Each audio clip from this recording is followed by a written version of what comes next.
mabanal at ang sino mang tumanggap na binyag ay mamuhay ng kabanalan. That's why yung binyag para ma-share ni Kristo yung kanyang kabanalan. Okay? So yung binyag na tanggap natin na ibahagi ni Jesus yung kanyang kabanalan sa atin. That's why yung ating binyag, yung ating spiritual birth. No? Yung unang birthday natin, flesh, yung from our parents. No? But yung second birth, spiritual birth, yung ating binyag. Pero hindi natin naalala kung kailan yung ating spiritual birth. Ano? Naalala natin yung physical birth. Pero yung spiritual birth, nakalimutan natin. Of course, maliit pa tayo doon. Nasa yung binyag, ang nag-guarantee, yung mga magulang, si ninong, si ninang, silang nag-guarantee doon na papalakihin yung bata according to the faith. So paglaki na niya at age of reason, siya ngayong mag-decide, siya ngayong mag-confirm na manatili akong Katoliko. Dahil tinuturuan ako ni Ninang about Catholic faith. Nakilala ko na ang Diyos, ang tunay na simbahan, I will remain as Catholic. That's why until confirmation.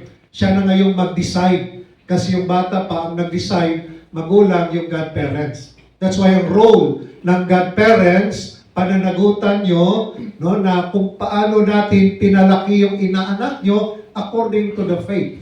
Hindi lang ang duty nyo Christmas, Pasko at saka birthday. Ang duty pala ng ninong-ninang, tuturuan ang bata according to our Catholic faith. So pag bumisita kayo, dapat turuan nyo sa pananampalataya. Naalala ko yung binigyan ako ng ninang ko, Mr. Rest in Peace, na Bible, yung high school ako, pagpasok ng seminaryo, Bible hanggang ngayon, nandyan pa rin yung Bible. Okay? So something spiritual. At the time, yung ninang ko isa lang, ninong isa rin, patay na, may rest in peace. Okay? Pero ngayon, paramihan. No? Paramihan ng ninong-ninang. Tapos pag Pasko pa, punta ka, ninong mo, ninang mo.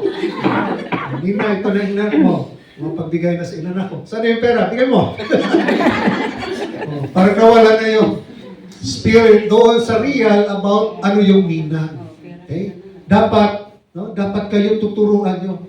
Yun ang pananagutan nyo, hindi yung birthday, hindi yung Christmas, hindi yung regalo. Ang pananagutan nyo sa Panginoon kung paano mo pinalaki. Kasi ikaw yung nag-guarantee. Di ba? Ikaw ang nag-guarantee sa Kanya na palalaki mo siya according to the faith. Okay? So, yung binyag, nilinis na tayo sa ating original sin, kasalanan. Wala namang kasalanan yung bata. Di ba? Pero meron tayong corporate sin, yung kasalanan ni Adan at ni Eva. Tawag corporate. Ibig sabihin, na talagang because nature ng ating unang magulang nagkasala, that's why inclined tayo nagkasala, para hindi na maging inclined, or yung concupiscence, hindi na inclined na magkasala, bininyagan tayo para dahil after baptism, our body becomes the temple of the Holy Spirit. O hindi ka na inclined. So yung binyag, parang pagpapahina doon sa inclination natin na magkasala. Hindi ba sabi dito sa ikalawang pagbasa, sapagkat sumasak kanya ang Diyos, saan man siya pumaroon, ay gumagawa ng kabutihan. Okay? So dahil sa binyag, tayo ay gumagawa ng kabutihan. Inclined natin to do good. Pero pag walang binyag, inclined to do masama. Alala ko tuloy yung sa Paris, sa Puyo, Father, bless mo yung bahay. Kasi bata daw, parang napuposes palagi. Punta naman kami doon. Sa Puyo, lakas pa naman ulan. Gaya namin doon. Tapos pagdating sa kami, Father, sorry Father, naiwan yung susi, Father. Anyway, inulit, pagdating namin yung bahay, dilim, dami pusa. So, nagbe-blessing, house blessing. Yung binabasa ko yung gospel, yung bata palaging tinatakpan yung tenga niya. So, sigaw, parang naposes, ganun. Tinuloy yung blessing. And then, pagkatapos, bakit tinakpan mo yung kwan? Parang Father, ayaw mo pakinggan. Magsabi mo pakinggan, huwag mo pakinggan. Tinanong ko yung magulang, nagsisimba ba kayo? Yung mga musician, Father, walang ting nagsisimba, Father. Walang time. Pero totoo lang, Father, yung anak ko, Father, hindi pa nabinyagan. Ay. Nabinyagan. So that's why, ang pumasok, hindi yung Espiritu Santo. Yung demonyo ang pumasok. That's why nabinyagan na tayo. Sabi nga, sabi dito, di ba? Ang Holy Spirit ay sumasa atin. Yun ang sabi ni San Pablo, if God is with us, who can be against us? So the power of baptism. That's why sabi niya, tayo ay naging anak ng Panginoon. Sabi dito sa Ebanghelyo, at isang tinig mula sa langit ang nagsabi, ito ang minamahal kong anak. So sabi niya, naging anak tayo ng Diyos. That's why magkamukha tayo sa pananampalataya. Diba? Kamukha tayo sa pananampalataya. So sabi niya, naging anak tayo ng Diyos, and so that's why nagdasal tayo ng Lord's Prayer, at sabi natin, Ama namin, our Father. Kasi yung ating Ama ay nasa langit, ibig sabihin, ang destination na doon din sa langit. Di ba? Yung nabinyagan ang Panginoon, ano yung nabuksan? Heaven. Bangko. Ano yung nabuksan? Di ba? Yung langit. Di ba? Ibig sabihin, dahil sabi niya, nabuksan ng langit, yun ang patutunguhan natin as pilgrims. Ang binyag pala, may direksyon, may patutunguhan, yung langit. Diba, nabuksan. At magandang illustration, diba, yung mga Israelita doon sa Egypt, sila ay mga enslaved, alipin, at nagdasal sila sa kanilang kalayaan. Diba? Ginamit si Moses. Ano yung binuksan ni Moses? Diba? Divide the sea, yung tubig, nahati. At sila'y lumakad, at sila'y napalaya. Yes. So yun ang binyag, pagpapalaya no, sa ating kaalipinan ng kasalanan. Dahil si Kristo na ang nandun sa Kalbaryo para sa ating kaligtasan.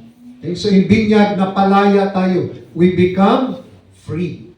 Okay? So, ang destination pala natin sa ating binyag ay yung kanyang kaharian, yung langit. Imagine na buksan no, sa yung binyag, sinabi, anak, ito yung anak ko. Okay? At nabuksan ang langit. Promise ng baptism. Pero ang binyag ay hindi natatapos lamang, napabinyag ka, member ka ng simbahan, magmi-mission tayo. Ang mission, ito yung kaganapan, fulfillment ng ating binyag. Ito yung sinasabi dito sa unang pagbasa na pagpapahayag ng kabutihan ng Diyos. Hindi natatapos ang binyag sa isang sakramento, tayo ang magtapos, mag-fulfill sa pamamagitan ng pag-misyon. Continue paggawa ng kabutihan sa kapwa. Yun ang mission natin. So bilang binyagan. Di ba sa binyag tayo naging bahagi ng katawan ni Kristo. Sino yung head? Ulo? Si Kristo. Siyang nagbimisyon. Tayo rin, ang katawan ay nagbimisyon. Okay? So that's the power of the sacrament for the reception of the sacrament of baptism. So imagine, naging anak tayo ng Diyos. Sana maging anak, ipakita natin na anak talaga tayo ng Diyos sa pamamagitan ng pagsasabuhay ng ating pananampalataya. So in this Mass, Banal na Eucharistia, we thank the Lord for the gift of baptism, and of course, our mga parents, mga ninong-ninang na tumutulong sa atin na maging tunay na Kristiyano tayo. At ito din yung mission nyo sa mga inaanak nyo, naturuan na maging tunay din na Katoliko, tunay na Kristiyano, anak ng ating Panginoon. Amen. Amen. Magsitayo ating ipahayag nating pananampalataya, sumasampalataya mo sa Diyos sa mga Makapangyarihan sa lahat na may gawa ng langit at lupa. Sumasampalataya ako kay Hesus Kristo, isang anak ng Diyos, Panginoon nating lahat, nakatawang tao siya sa lalang ng Espiritu Santo, ipinanganak ni Santa Maria ang Birhen, pinagkasal sa Pilato, pinapasakit sa kinaroroonan ng mga yumao. Nang may katong araw na buhay na magmuli, umakyat sa langit, naluluklok sa kanan ng Diyos amang makapangyarihan sa lahat.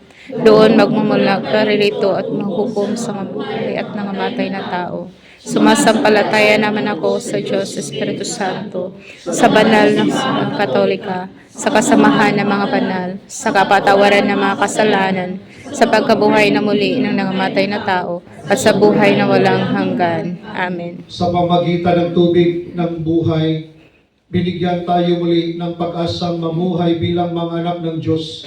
Buong puso tayong lumapit sa Kanya, sa ating Ama, nating hindi nagkukulang na punan ang ating mga pagkukulang at pangangailangan.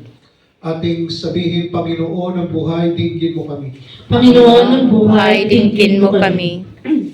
Maging tapat na daluyan nawa ng iyong biyaya ang mga pinuno ng aming simbahan sa kanilang pakikinig sa mga pangangailangan ng mga mananampalatayang ipinagkatiwala mo sa kanila. Manalangin tayo. Panginoon ng buhay, dinggin mo kami. Piliin nawa ng aming mga pinunong lingkod bayan, gayon din kaming mga mamamayan, ang kabutihang pangkalahatan at pagkalinga sa kalikasan, saan man at kailanman. Manalangin tayo. Panginoon ng buhay, dinggin mo kami. Itulot mo, Ama, na matularan namin ang iyong pag-ibig sa pakikitungo namin sa isa't isa, lalo na sa mga pagkakataong mahirap umibig. Manalangin tayo. Panginoon ng buhay, dinggin mo kami. Sa kanilang pagbabalik sa iyong piling, yakapin mo sa iyong pag-ibig ang aming mga yumaong mahal sa buhay at patuloyin mo sila sa kaharian mo sa langit. Manalangin tayo. Panginoon ng buhay, dinggin mo kami.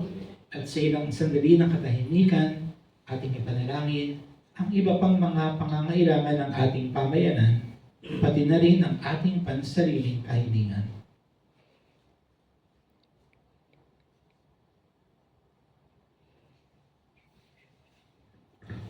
Manalangin tayo. Panginoon ng buhay, dinggin mo kami. Dakilang Ama, itulot mo manatili kaming tapat kay Jesus na aming Panginoon, ngayon at magpakailanman.